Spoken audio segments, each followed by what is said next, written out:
Préparez-vous parce qu'aujourd'hui on part loin. Si vous me suivez depuis un moment, vous avez dû voir qu'il y a quelques temps j'avais fait une vidéo sur un algorithme qui faisait des peintures. C'est la thématique du jour, sauf qu'on fait un pas en avant dans tout ce qui va être IA, robots et machines. L'œuvre principale dont on va parler aujourd'hui, vous l'avez probablement déjà vue sur les réseaux sociaux. Et d'ailleurs, si vous me suivez pas déjà sur Insta ou même TikTok, parce que oui, je suis devenue TikTokeuse, n'hésitez pas à aller vous abonner là-bas aussi. Du coup, ce bras robot là avec la raclette au bout qui ramène l'espèce de faux sang vers lui, normalement, vous l'avez déjà vu passer sur les réseaux sociaux. Si vous l'avez pas déjà vu, c'est pas grave, hein, on va en parler aujourd'hui. Mais avant d'en parler plus, on va contextualiser tout ça. Parce qu'en fait, l'art et les machines, l'art et les robots, l'art et les IA, les algorithmes, tout ça, c'est un gros dossier. Je précise aussi que dans cette vidéo, je ne vais pas parler de tout ce qui est art corporel, tout ce qui va dans le transhumanisme et tout, on rajoute un bras sur un corps humain. Non, là on est thématique 100% que des robots. Début du XXe siècle, il y a le futurisme qui apparaît en Italie. La base du courant, c'est la fascination pour les machines, la vitesse, le monde moderne, tous les trucs comme ça. Il s'inspire d'un truc qui est la chronophotographie. C'est une technique photographique qui permet une succession de prises de vue à intervalles réguliers pour étudier le mouvement d'un objet. En gros, ils mettent le mode rafale sur un truc qui bouge. Ici, l'artiste anglais Jason Bruges reprend cette idée de décomposition. Du coup, c'est genre un petit bonhomme bâton qui fait son mouvement, et l'IA reprend tout le tracé pour au final faire une sorte d'illustration de toute l'évolution du mouvement. L'étape suivante, c'est les robots jardiniers. Il s'agit de plusieurs bras robots qui dessinent dans un sol en gravier l'illustration finale de la décomposition du mouvement. Si vous avez vu une fois dans votre vie un documentaire sur le Japon, vous devez être familier avec la phrase de tradition et de modernité. La tradition et la modernité. De tradition et de modernité. Ben là, on est complètement dans ça. Ce sont des robots japonais totalement made in Japan qui sont en train de tracer dans un sol en gravier comme on fait dans les jardins zen. Tradition, modernité. Le but de l'œuvre était de documenter toutes les disciplines sportives des Jeux Olympiques et Paralympiques de Tokyo de 2020. Et l'œuvre était exposée tout du long au parc Ueno à Tokyo. Vous vous en doutez, qui a commandé l'œuvre? C'est le gouvernement japonais, en partenariat avec l'Angleterre. Le concept du jardin zen, c'est que ça a ce côté méditatif quand on trace dans le sable, qu'on retrouve totalement avec les robots. Je ne sais absolument pas ce que donne l'œuvre si on la voit dans la vraie vie, évidemment. Mais en tout cas, perso, juste les vidéos, je trouve que c'est un ASMR visuel vraiment très satisfaisant. Les robots qui font des trucs tout seuls, c'est sympa, mais quid des robots qui font des trucs avec des humains? Ici, Aurélien Bory nous présente une performance artistique entre deux acrobates et un robot. L'artiste explique que son travail questionne la naissance et la mort et tout ce qui va dans la relation entre humain et technologie. Le robot qui est repris dans l'œuvre, c'est l'exacte réplique du premier bras robot jamais créé dans les années 60. Pourquoi se satisfaire d'une seule performance avec des robots quand on peut en avoir une deuxième? Ici c'est l'œuvre Coexistence de Justine Aymar, avec un petit jeu de mots dans le nom parce qu'on sait qu'en histoire de l'art on adore les jeux de mots, Dixit, art contemporain. L'œuvre met en scène un robot et un danseur japonais. L'IA qui est dans le robot lui octroie un système de vie qui est très primitif, mais malgré tout doté du deep learning qui est un système d'apprentissage, le robot apprend par lui-même comme ça. Pas trop m'en demander sur les explications technologiques, ce qui fait qu'en fait le robot sait apprendre de sa rencontre avec le danseur. Konnichiwa. Donc là, la performance, c'est clairement un dialogue entre un humain et un robot. L'artiste explique que l'apparence minimale du robot est là pour aider le spectateur à avoir une projection émotionnelle dans le robot. Un robot humanoïde, mais qui est animé par ce système de vie artificielle assez abstraite, qui est basé sur des connexions neuronales et qui permet de donner un mouvement très particulier à ce robot. Il réagit en direct avec son environnement. Grâce à ses capteurs, il peut développer un comportement autonome. Elle nous dit aussi que Alter, le robot, est mort, qu'il est cassé en fait et qu'il pourra plus jamais être utilisé, parce que le système du robot n'était pas fait pour supporter l'expérience. Cette œuvre, visuellement, je la trouve dingue et j'aurais trop aimé la voir en vrai. On va level up un petit peu dans le robot tout seul. En 2018, le Tate Museum a acquis l'œuvre Colored Sculpture de l'artiste Jordan Wolfson. Il s'agit d'une marionnette à l'apparence d'un petit garçon. Il ressemble à Woody Doody, un cow-boy tiré d'une émission des années 50 aux États-Unis. Là, on est un peu dans un délire un peu spécial parce qu'on est quand même en train de regarder une marionnette qui se fait bully. L'artiste dit qu'il s'agit de vraie violence et pas d'une simulation, parce que même si la violence va sur une marionnette, il s'agit de vraie violence physique. L'œuvre, elle est pas autobiographique, mais elle renvoie clairement sur les violences faites aux enfants. La marionnette, c'est pas juste une marionnette classique, que si vous la regardez bien, vous voyez qu'au niveau des yeux, il y a un truc. Ses yeux sont en fait des écrans dans lesquels il y a la reconnaissance faciale intégrée. Du coup, les yeux savent suivre le mouvement des gens autour de la marionnette. Et grâce à cette technologie, le cow-boy peut suivre plus ou moins une vingtaine de personnes. En plus de l'œuvre de la marionnette qui se fait bully, il y a aussi une ambiance sonore. Il y a à la fois une chanson d'amour qui est jouée, et pour des questions évidentes de YouTube et de droit d'auteur, je ne peux pas vous la mettre. Et il y a aussi un enregistrement de la voix de l'artiste. Et en fait, dès qu'on recommence la boucle de la marionnette qui se fait bully, c'est là qu'il y a l'enregistrement qui se lance. Et il dit des trucs un peu chelous, genre 2 pour te tuer, 3 pour t'attraper, 4 pour te saigner. 2 to kill you, 3 to hold you, 4 to bleed you. Ambiance. Alors cette œuvre, personnellement, si je me retrouvais dans un musée face à cette pauvre marionnette, je vais pas vous mentir, je serais un petit peu mal à l'aise. Et en plus, ce que je trouve terrible, c'est que l'œuvre, c'est un peu chelou quand même, mais c'est qu'avec ses yeux là, il a l'air méchant en fait. Du coup, t'es un peu tiraillé entre oh mon dieu, quelle horreur, et ah, mais meurs. Après, c'est peut-être que moi. Mais ouais, je trouve que d'un côté, il a l'air avec ses yeux bioniques hyper méchant, et de l'autre côté, ce truc hyper lent où il se fait bully et traîner partout, et là tu fais... On y est, c'est le moment de l'œuvre principale de la vidéo, dingue, avec le bras et la petite raclette au bout là. C'est parti. En faisant mes recherches sur les réseaux sociaux, j'ai vu qu'il y en avait plein qui avaient de l'empathie pour le robot.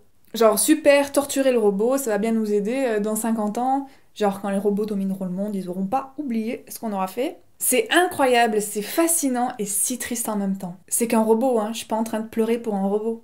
Bon, déjà, qu'est-ce qu'on est en train de regarder? Comme je l'ai dit, c'est un bras articulé avec une raclette au bout qui ramène vers lui un liquide qui pourrait rappeler le sang parce que c'est rouge et épais. Et il est enfermé dans une pièce au sol blanc et avec les murs transparents avec des vitres. Le robot, en fait, il est programmé de sorte, en fait, il y a une limite que nous, on voit pas, mais lui, le faux sang, doit pas dépasser cette limite. Donc, en fait, il passe son temps à ramener le sang dès qu'il dépasse la limite. Et dès qu'en fait il finit une action comme ça, il a des mouvements qui sont préprogrammés, qui genre tournoyer sur lui-même, ou il y a même un mouvement qui s'appelle Shake Ass pour montrer qu'il est content d'avoir d'avoir mené à bien sa mission.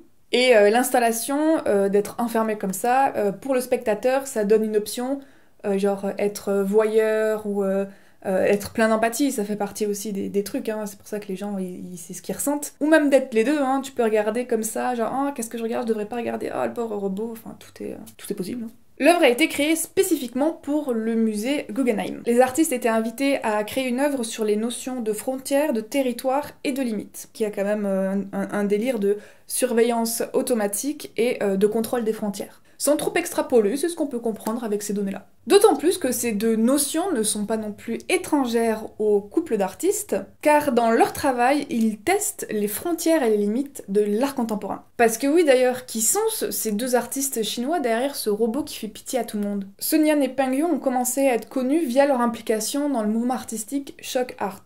La base de ce mouvement est l'utilisation de matériaux très controversés, tels que des bouts d'humains, des cadavres ou des animaux vivants. Par exemple, une de leurs premières œuvres, Civilization Pillar, est en fait une colonne que quand tu la vois, tu dis « Oh, c'est une colonne de cire !» Sauf qu'en fait, elle est composée de bouts de gras humains. Et ils ont récupéré ces bouts dans des cliniques de chirurgie esthétique à Beijing, et ils les ont ramenés dans leur appartement, ils les ont cuisinés pour en faire la colonne. Et ça vraiment dans leur échelle du choquant à giga choquant, on est ici. Pour être totalement honnête, je connais ce duo d'artistes depuis de nombreuses années et j'ai une haine viscérale envers eux et leur travail.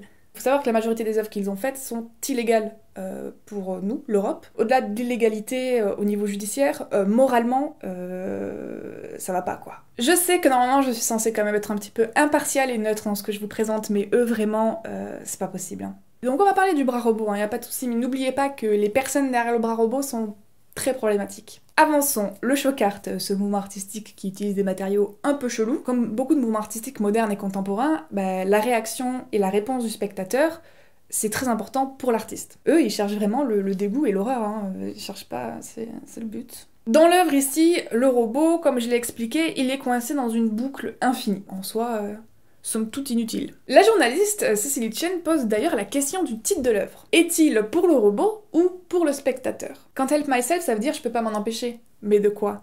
De nettoyer ou de regarder? Pour les artistes, là c'est une métaphore, une allégorie de cette relation homme-technologie, parce que la technologie fait entièrement partie de nos vies. Et il y a pas mal de personnes qui peuvent être très anxieuses de cette relation humain-technologie. Il y en a plein qui croient que Si on travaille trop dessus avec l'IA et tout, on va devenir les esclaves des robots. Il y a beaucoup de gens qui sont anxieux avec cette idée. Et eux, la question qu'ils posent, du coup, c'est comment la technologie et la robotique peuvent prendre la place de l'artiste en augmentant ou en reproduisant simplement la volonté de l'artiste. Ou prendre totalement la place de l'artiste, mais ça, on le voit plus tard dans la vidéo. Après le robot Despresso, passons au robot tout mignon qui ressemble à une petite pieuvre. L'artiste Annika Yip, son travail repose en général sur l'environnement et les technologies. Entre deux plaques de plexiglas, l'artiste a installé un microsystème de bactéries et de microalgues. Les microalgues sont stimulées par les senteurs émises par les bactéries. L'œuvre est évolutive car liée à l'environnement. S'il fait trop chaud, trop froid, trop humide,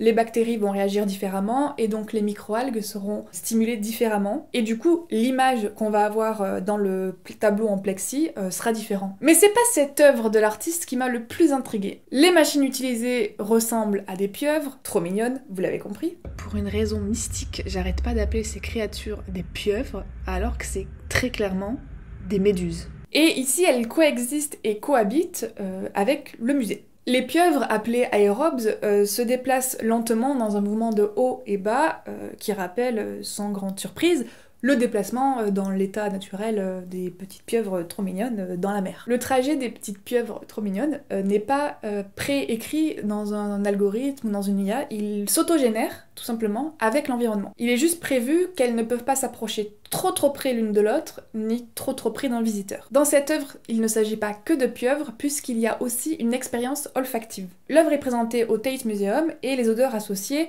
rappelle le lieu, mais de manière générale, ça renvoie quand même à l'humain tout court. Par exemple, lors de votre première visite avec les pieuvres, vous aurez pu dans un premier temps sentir un truc un peu marin, qui est là pour rappeler l'époque précambrienne. Et d'après Google, l'époque précambrienne, c'est genre la première époque de l'histoire de la planète, genre un bail qui date d'il y a 542 millions d'années. Voilà. M'en demandez pas plus. Mais après, si par exemple vous revenez quelques heures plus tard, vous auriez pu avoir une odeur plus de charbon pour rappeler l'époque industrielle. Bon, du coup, là on a vu les humains et les machines toutes seules, mais le prochain artiste dont je vais vous parler, lui, il est dans le futur.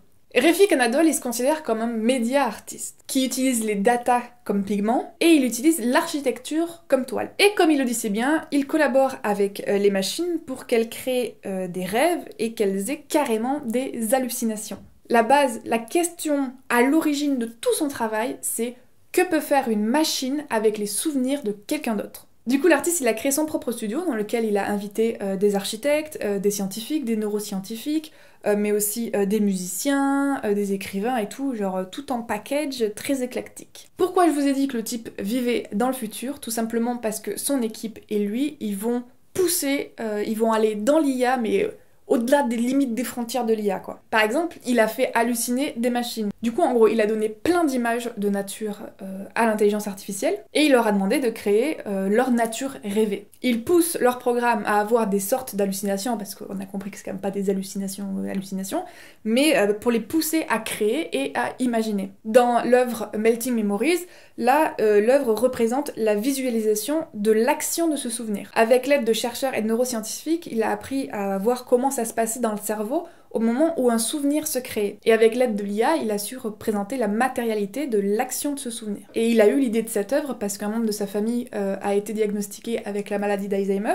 et du coup il s'est dit « Waouh, le souvenir, mais en fait, qu'est-ce que c'est ?» et tout, et il est parti dans cet axe de recherche, et on se retrouve au final avec une œuvre très intéressante. Je vous invite vraiment à aller voir son site web parce qu'il a fait énormément d'œuvres qui sont toutes visuellement très fortes et je trouve que même en soi l'esthétique peut se satisfaire à elle-même, mais sur le site quand on clique sur les œuvres il y a un texte explicatif qui explique vraiment bien le pourquoi du comment de l'œuvre, ce qui permet d'avoir une nouvelle dimension de l'œuvre et vraiment c'est toujours super intéressant. Après oui, il faut faire la démarche de lire le texte comme il faut le faire par exemple avec les œuvres d'art conceptuel et je sais que ça dérange beaucoup d'entre vous qu'il n'y ait pas cette spontanéité. En tout cas, tout est expliqué sur son site. Lui-même, il fait plein d'interviews où il explique tous ces trucs. Moi, j'ai passé des heures à tout fouiller. Hyper intéressant. Du coup, on récapépète. On a vu le robot tout seul, le robot machine avec l'humain. On a vu le type qui va dans le cerveau de l'IA et qui fait des trucs. Mais, et le robot tout seul, en tant qu'artiste ?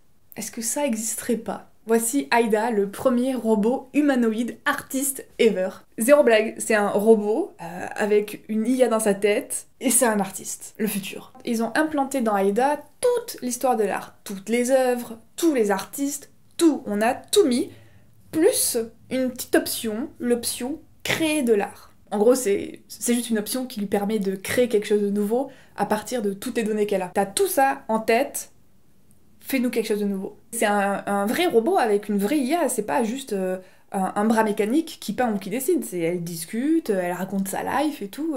Dans une interview, on lui a demandé où est-ce qu'elle puisait ses idées pour ses peintures et ses dessins. Ce à quoi elle a répondu: quand on saura comment les humains forment leurs idées, peut-être aurais-je la capacité de comprendre comment les humanoïdes forment les idées. Moi, ce qui m'a buté, c'est que pour les recherches pour cette vidéo, j'ai regardé son TED Talk.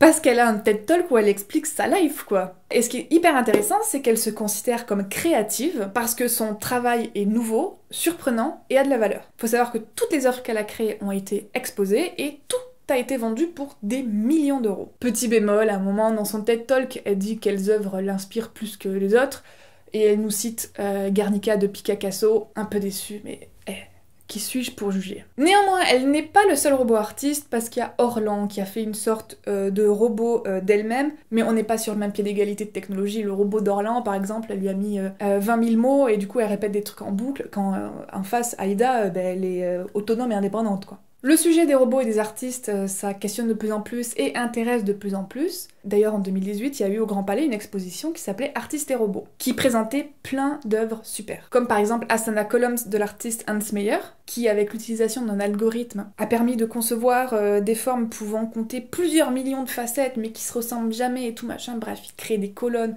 qui vont tout ensemble, sans être... Bref, les colonnes sont trop belles. Ou bien le long métrage de Koji Fukada, qui s'appelle Sayonara, et dans lequel il y a le premier acteur robot humanoïde. Vous l'aurez compris, l'art et les machines, l'art et les robots, l'art et l'intelligence artificielle, c'est un gros dossier en plein essor. J'ai adoré les recherches pour cette vidéo, c'était super intéressant. J'ai découvert plein de choses et malheureusement j'ai pas pu tout mettre dans la vidéo parce que sinon là on a atteint le degré de... C'était un documentaire en fait. J'espère que ça vous a plu aussi. Si vous voulez plus de détails sur une œuvre ou une deuxième partie de l'art et les robots, n'hésitez pas à me le faire savoir en commentaire parce que je suis chaud patate. N'hésitez pas à liker, partager, commenter, vous abonner si vous avez aimé la vidéo et quant à moi je vous dis à la prochaine.